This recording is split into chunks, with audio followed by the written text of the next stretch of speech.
여러분 안녕하세요. 데이터 분석 실습 오렌지3를 통한 AI 챌린지 도전기 세 번째 동영상입니다. 이번에는 마지막 문제를 도전해 보도록 할게요. 자, AI 챌린지 문제 2번은 난이도가 좀 높았습니다. 문제 먼저 살펴보도록 할게요. 아마존 리뷰를 기반으로 해서 긍정과 부정 리뷰를 예측하는 문제입니다. 즉 어떤 텍스트 문장을 줬을 때 머신이 자동으로 그러니까 인공지능 알고리즘이 이 리뷰는 긍정의 리뷰다. 이 리뷰는 부정의 리뷰다라고 하는 것을 평점을 먹이거나 혹은 분류를 하는 거죠. 그래서 자동으로 예를 들어 너무 부정적이다. 그럼 뭐 블라인드 처리를 한다거나 혹은 삭제를 할 수도 있겠죠. 우선 그렇게 활용될 수 있는 어떤 실생활 문제인데요. 본 문제는 아마존 사용자 리뷰 데이터를 이용해서 사용자 리뷰의 긍정 리뷰와 부정 리뷰를 분류하는 자연어 처리 문제입니다. 자연어 처리여서 어려운 문제인 거죠. 자, train.csv 파일에는 라벨이 1과 0으로 아마존 사용자 리뷰 데이터에 원래 4점과 5점이었던 거를 1로 라벨링하고 1점과 2점이었던 거를 0으로, 그리고 3번이라고 하는 데이터는 중립일 수 있으니까 사용하지 않는 것으로 전처리해서 제공을 여러분들에게 드립니다. 그리고 언밸런스드 데이터셋에 대해서는 밸런스드하게 데이터를 구성하였는데, 만약에 학생이 좀 더 이 정확도를 높이기 위해서 데이터를 많이 확보하고 싶다면 요 로우 데이터를 적극적으로 활용해도 좋다라고 제시를 했었습니다. 결국 최종적으로는 test.csv 파일 내에 리뷰 내용을 기반으로 리뷰 내용의 긍정과 부정 여부를 예측하는 것을 목표로 하는 문제였는데요. 평가 지표는 카테고리 애큐러시였고요. 분류 문제다 보니까 이 긍정과 부정 정도를 예측하는 거기 때문에 카테고리 애큐러시라고 하는 분류 문제용 예측 모델의 정확도를 사용할 거고요. 역시나 데이터 파일은 요 링크 클릭하고 들어가면 요 창이 열릴 텐데요. 데이터에서 확인할 수 있듯이 이렇게 train, test, sample, submission 세 개가 존재합니다. 조심해야 될 거는요. 1번과 3번은 사실 조금 쉬운 문제여서 그러니까 뭐 중이었던 문제이기 때문에 데이터가 많지가 않았어요. 근데 2번 문제는 역시 난이도가 높았던 만큼 학습 데이터도 많고 테스트 데이터도 많습니다. 그래서 PC 사양이 조금 좋지 않거나 혹은 음 네, CPU 모드로 특히 돌리는 친구들 같은 경우는 조심해야 되기 때문에 요 주의사항으로 써 놨고요. 그래서 우리가 오늘 데이터가 많을 경우에 모델을 설계하는 방법을 교수님이랑 얘기를 나눠 볼 거예요. 그 데이터 설명은 여기 보시면 이렇게 지금 트레이닝 볼게요. 트레이닝 데이터 같은 경우는 이렇게 지금 아이디가 안 보이는 것 같은데 아이디, 텍스트, 레이블 요렇게 세 개가 존재하고요. 여기 보면 아이디는 데이터 순번이고 텍스트는 사용자 리뷰에 대한 글이 적혀 있는 거예요. 뭐 예를 들면 뭐 "이 상품은 원래 제시된 대로 컬러감이나 뭐 옷의 크기나 옷의 품새가 정확하다." 이런 긍정 리뷰겠죠. 뭐 이런 식으로 되어 있고 레이블이 인제 실제로 사용자 평점에 대한 리뷰가 쓰여 있다라고 생각하시면 될 것 같아요. 요 대문자임을 조심하라는 거는 요 앞에 요 레이블 요 텍스트 요런 것들이 그 위가 텍스트 T 할 때 텍스트 레이블 할 때 L이 대문자 L이라고 하는 거를 조심하라는 거고, 여러분 같이 오렌지3 같은 툴을 쓸 때는 요런 것들 주의하지 않아도 되는데 아무래도 이제 파이썬 기반의 그 데이터 파싱을 하는 사람들은 종종 요 소대 문제 때문에 그 파싱이 데이터가 안 되기도 하거든요. 지금 여러분들은 크게 신경 쓰지 않으셔도 됩니다. 한번 왜 이 문제가 상인지를 얘기를 해 볼게요. 잘 떠올려 보시면 기존의 1번과 3번 문제는 데이터 타입 자체가 정형 데이터였어요. 그러니까 정형 데이터라고 하는 건 뭐냐면 주어진 데이터를 별도의 가공을 하지 않고 바로 이렇게 제공되는 데이터 자체를 1D 벡터로 사용해서 문제를 푸는 거죠. 근데 비정형 데이터는 뭐냐면 가공이 필요해요. 데이터가 음성 신호, 영상 신호, 텍스트, 비디오 등과 같은 데이터이다 보니까 데이터 자체가 원디 벡터로 쓰기에는 너무 부족하다는 거죠. 그래서 우리는 피처 익스트랙션이라고 하는 과정을 별도로 거쳐서 원디 벡터를 이렇게 얻고 요 벡터를 가지고 클래시피케이션이나 리그레션, 분류 문제나 회귀 문제를 풀게 되는 거죠. 근데 이게 왜 어렵냐? 이 피처 익스트랙션 과정이 매우 다양하고요. 그 결국 하나하나의 방법론 자체가 연구 이슈고 성능에 지대한 영향을 미치기 때문입니다. 그래서 오늘 여러분들이 오렌지 3를 통해서 다뤄볼 방법론은 매우 베이직한, 매우 기본적인, 그러니까 어떻게 보면 방법론들 중에서 가장 기본적인 방법론을 배우게 된다라고 생각하시면 되고, 사실 여기서부터 이제 성능을 높이고 싶다라고 하면 최근에 연구된 결과를 공부하고 프로그래밍을 한다든지 반영을 해야만이 높은 리더보드의 상위 랭킹을 얻을 수 있게 되실 겁니다. 자, 여기까지가 바로 이제 왜 챌린지 문제 2번이 어려운가에 대한 설명을 여러분께 드렸습니다. 자, 그럼 역시나 오렌지 3를 이용해서 이 문제도 한번 풀어보도록 할게요. 뭐 리더보드에서 데이터를 클릭하고 들어가셔서 다운로드를 데이터를 받으면 좀 오래 걸릴 수 있죠. 자, 한번 열어보면 데이터가 타입이 역시나 이렇게 train test sample underscore submission.csv 파일이 존재를 합니다. 자, 그리고 이제 요렇게 한번 또 데이터 로드를 한번 해볼까요?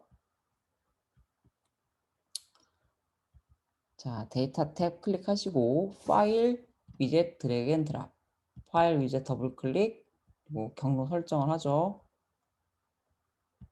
이번 문제에서 train.csv 파일 누르고 리로드.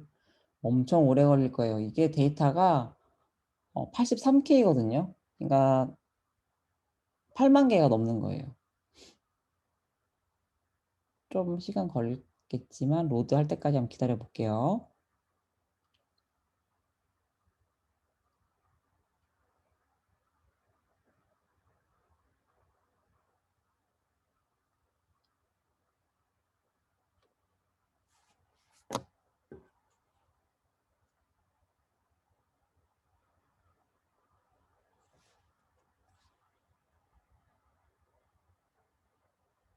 자, 다 되었네요.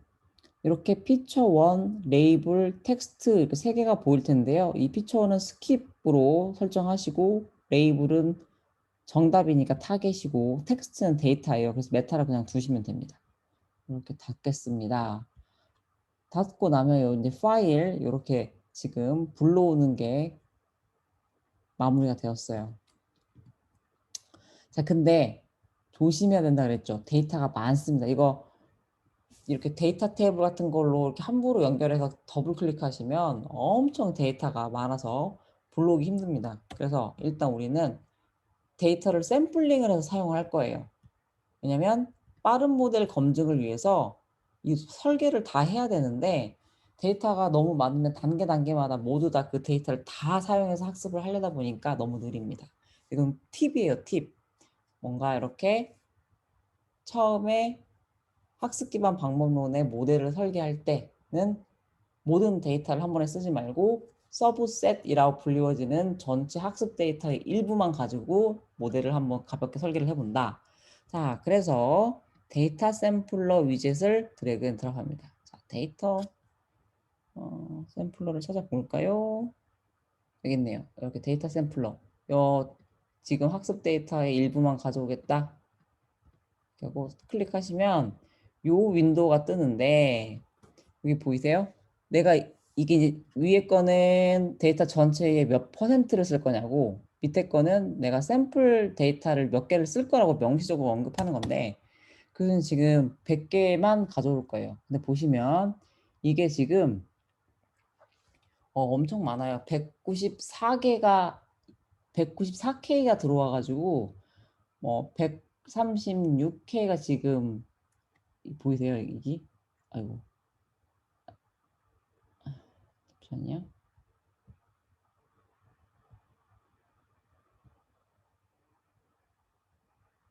네. 이 학습 데이터가 지금 리메이닝 데이터가 지금 저렇게 어 55만 8천 개 정도 된다라고 보시면 될 것 같아요. 그래서 교수님은 100개로 샘플링 그러면 딱 이렇게 100개 나왔네요. 자, 이 상태에서 한번 데이터 테이블로 이렇게 뿌려보면 야, 이게 100개예요. 이렇게 생겼습니다. 학습 데이터가 이렇게 내가 작성한 리뷰 그리고 이 리뷰에 대한 긍부정 레이블이 이렇게 달려 있습니다. 여기 데이터에 대한 인포메이션 보시면 미싱 데이터는 없어서 별도의 전처리까지는 필요 없는데 지금부터 우리가 하게 될 전처리는 조금 다른 전처리예요. 아까 말씀드렸다시피 이런 데이터는 그냥 쓸 수가 없는 비정형 데이터이기 때문에 이런 텍스트 문장을 우리는 이제부터 이렇게 뭐 예를 들면 1바이 한 1000, 1바이 500짜리 벡터로 다 원디 벡터로 바꾸는 과정에 대해서 이야기할 겁니다. 자, 그러기 위해서는 패키지가 필요해요. 여러분들이 오렌지 3를 하고 났을 때는 아이고 미안합니다. 났을 때는 요런 패키지가 없을 거예요. 이미지 애널리틱스, 타임 시리즈, 텍스트 마이닝과 같은 건 없고 데이터 비주얼라이즈, 모델, 이밸루에이션, 언슈퍼바이즈가 기본 디폴트로 이렇게 설치가 되어 있는데 지금 교수님이 요 나머지 3개를 설치를 별도로 한 겁니다. 그럼 어떻게 설치를 하느냐? 이제 여러분이 이번 2번 문제를 풀기 위해서 필요한 게 텍스트 데이터 처리를 위한 텍스트 마이닝 요 패키지인데요. 저거를 추가하는 방법은 오렌지 요 3에 옵션에 애드온을 클릭하고 들어가시면 지금 설치할 수 있는 패키지가 다 나오고요. 체크되어 있는 건 현재 내가 별도로 설치한 패키지예요. 그러니까 여러분은 아마 이게 이렇게 다 빠져 있을 거예요. 근데 요거를 체크를 하시고 OK 버튼을 누르시면 자동으로 시간이 좀 걸릴 테지만 설치가 될 겁니다.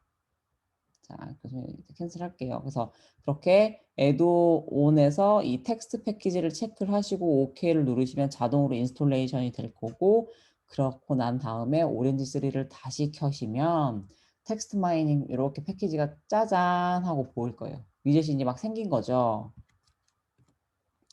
자, 그럼 이제 이 아래의 그림을 만들 건데요. 우리는 지금 우리에게 중요한 건 뭐다? 요런 텍스트 문장을 원디 벡터로 만들어야 된다.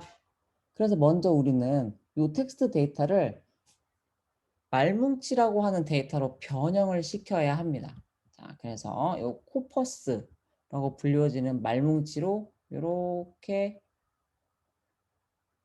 연결을 할 거고요. 보셨죠? 그리고 이 코퍼스가 어떻게 생겼는지 보고 싶을 때는 코퍼스 뷰어가 있어요. 여기 보이시죠? 코퍼스 뷰어로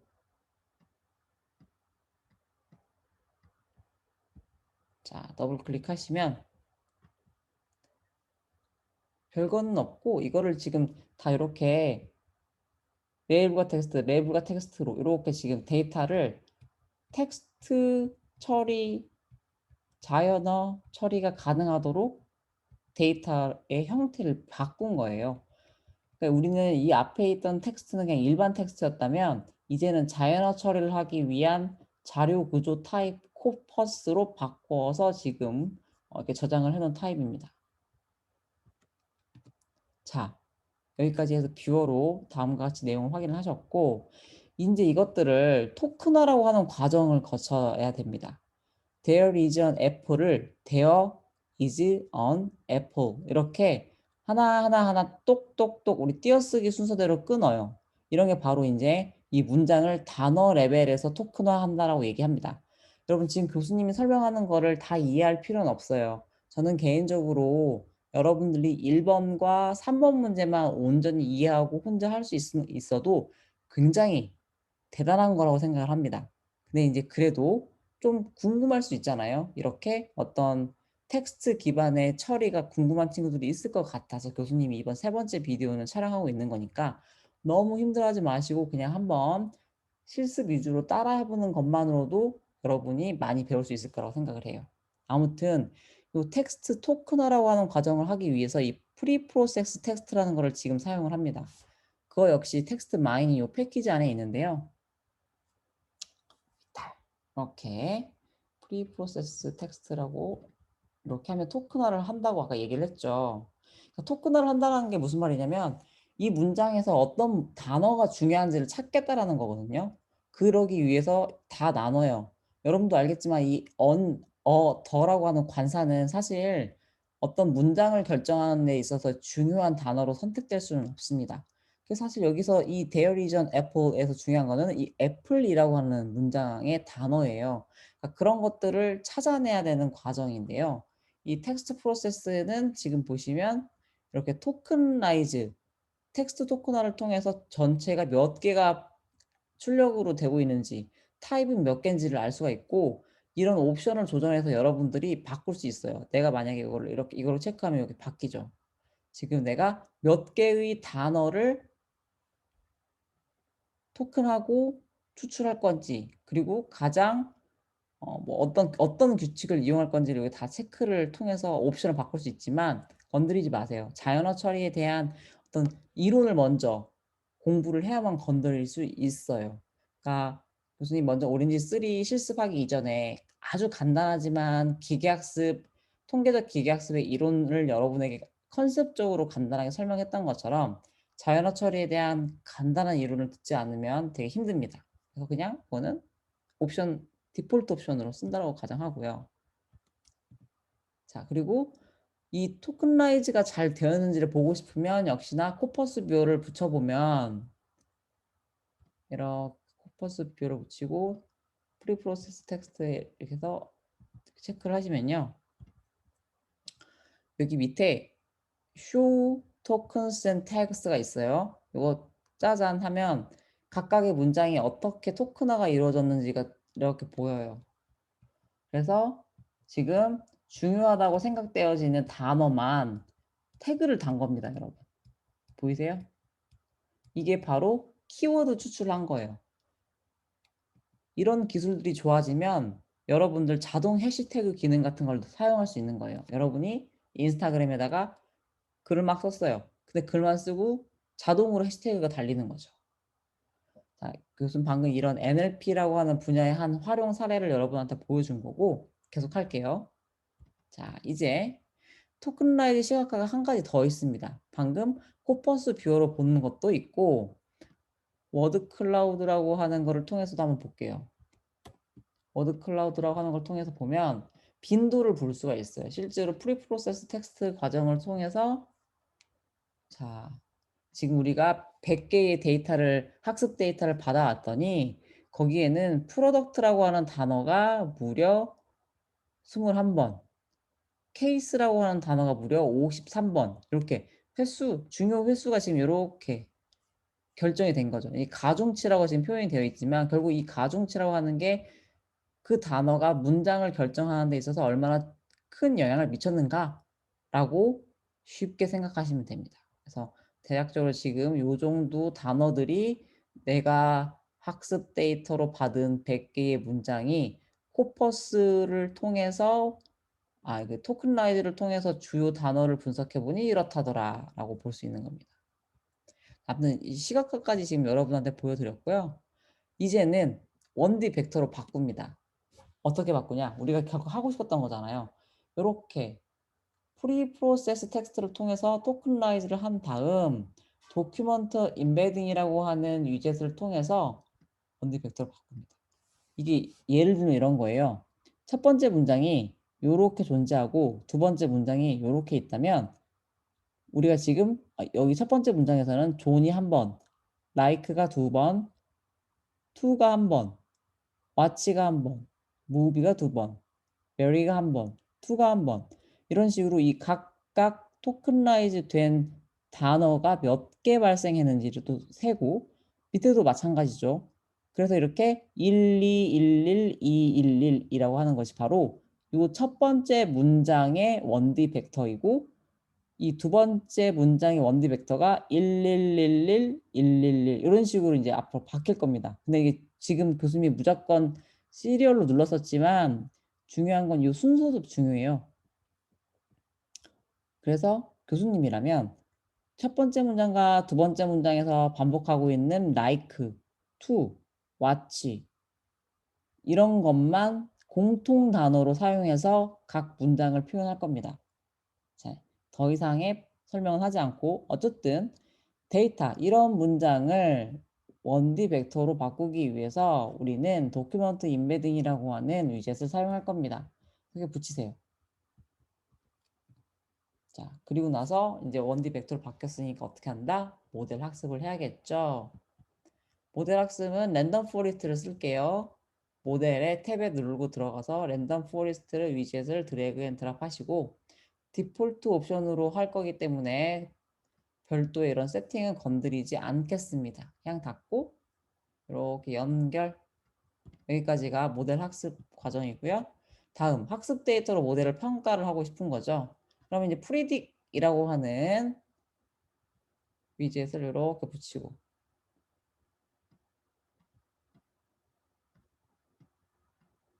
자 모델과 데이터를 넣습니다. 그러면 이제 클릭해 볼게요. 자 여기 보이세요? 라벨이 1이잖아요. 이게 0일 확률, 이게 1일 확률이에요. 그래서 0.77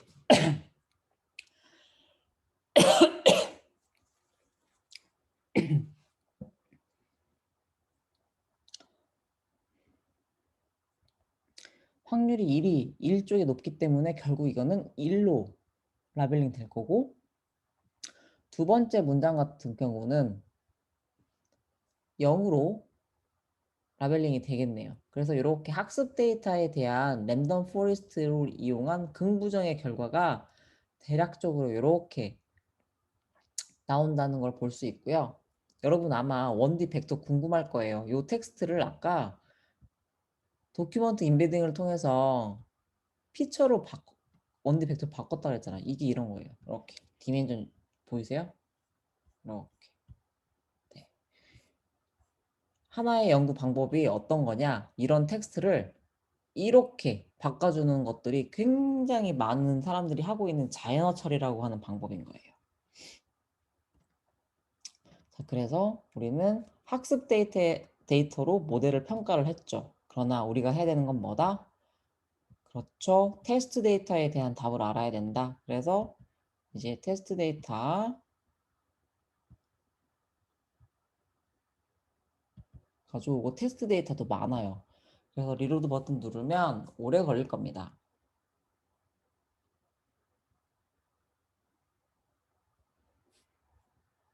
자, 가져왔죠. 피처 원과 텍스트가 있는데 얘는 그냥 스킵하고 텍스트 데이터가 중요하니까 가져올게요. 자, 역시나 테스트 데이터도 많다 그랬어요. 만약에 이 데이터 샘플러를 여러분들이 삭제하고 나머지 이 링크를 만들면 학습하는데 엄청 오래 걸려요.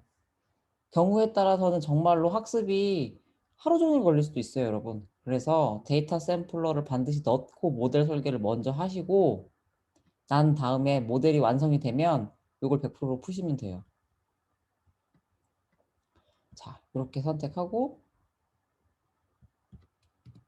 자, 이렇게 또 테스트 데이터 샘플링을 해야 되니까 샘플링 더블 클릭하면 이렇게 100개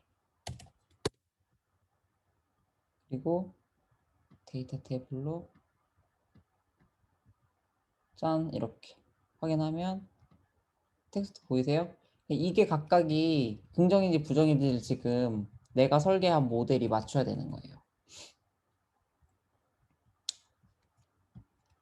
자, 이제 테스트 데이터 전처리를 해야 되는데 앞에서 했던 이 학습 데이터랑 같아요. 샘플링 데이터를 말뭉치로 변환한 다음에 그 말뭉치를 가지고 텍스트 토큰화를 하고 그다음 텍스트 임베딩 하는 과정까지를 한 번에 한번 해 볼게요.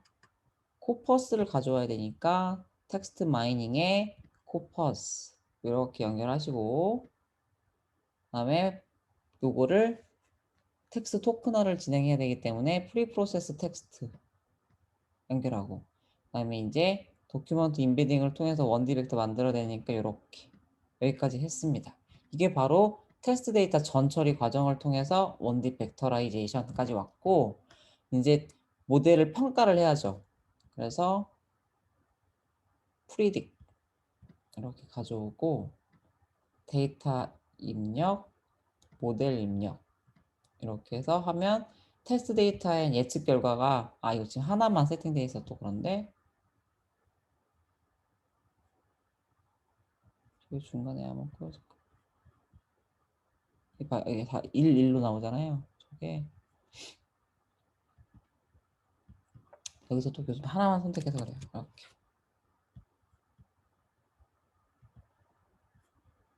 반영이 안 되네.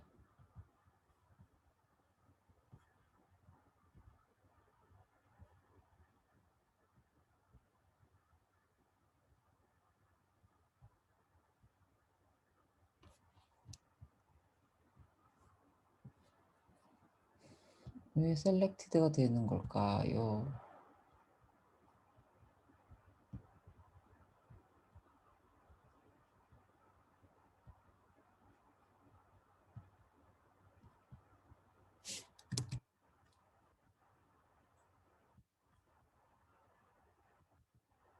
됐네요. 그러면 이제 이렇게 각각의 요 텍스트 문장에 대해서 나온 원디 벡터는 요렇게 dim1에서부터 쭉 설계가 되어 있는 거고 지금 요 랜덤 포레스트를 통한 모델 긍부정의 결과가 0으로 지금 분류가 된 거를 눈으로 볼 수 있죠. 자, 여기까지 하게 되면 이제 여러분들은 요렇게 나온 데이터를 어떻게 하면 돼요? 캐글 리더보드에 제출하기 위해서는 모델 데이터 여측 결과를 저장을 한 걸 해야 돼요. 그러려면 역시나 요 랜덤 포레스트라고 하는 결과 요 프리딕션에서 요런 텍스트, dim 이런 건 필요 없잖아요. 여러분들은 요 랜덤 포레스트에 대한 컬럼 값만 있으면 돼서 데이터에 셀렉트 컬럼 누르시고 이렇게 링크 걸고 여기서 다른 건 다 필요 없고 나는 랜덤 포레스트만 고를래 라고 하면 이게 지금 랜덤 포레스트만 가져온 거예요. 그리고 요 세이브 데이터를 통해서 CSV 파일로 세이브 에즈에서 모델 2 그리고 모델 2에 프리딕트 RF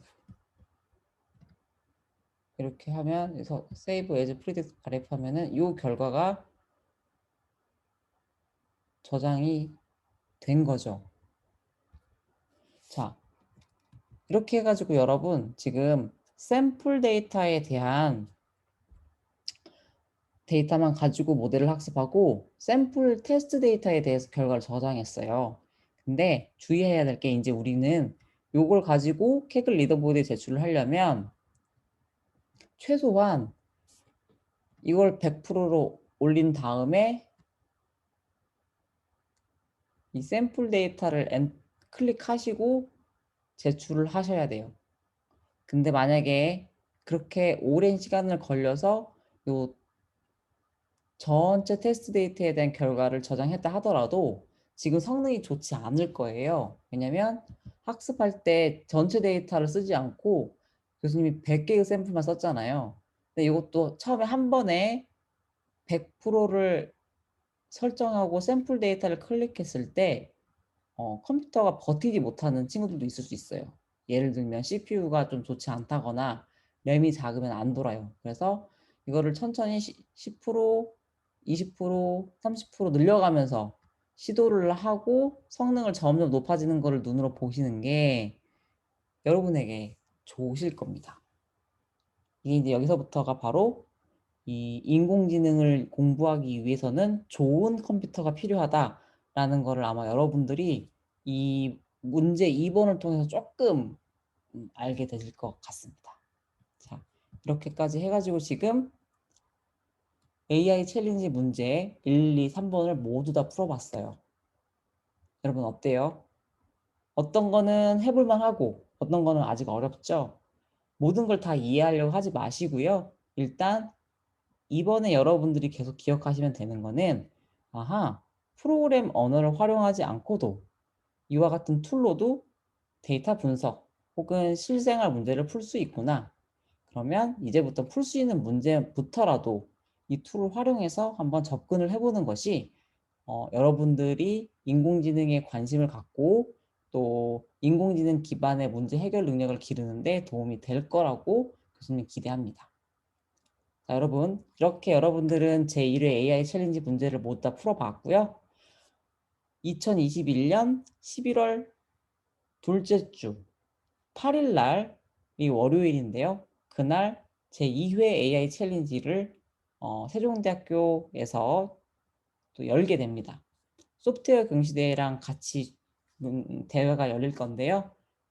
용기를 가지고 한번 도전해 보시는 건 어떨까요? 여러분들의 도전을 기다리겠습니다. 그럼 이것으로 세 번째 동영상 마치도록 할게요. 수고하셨습니다.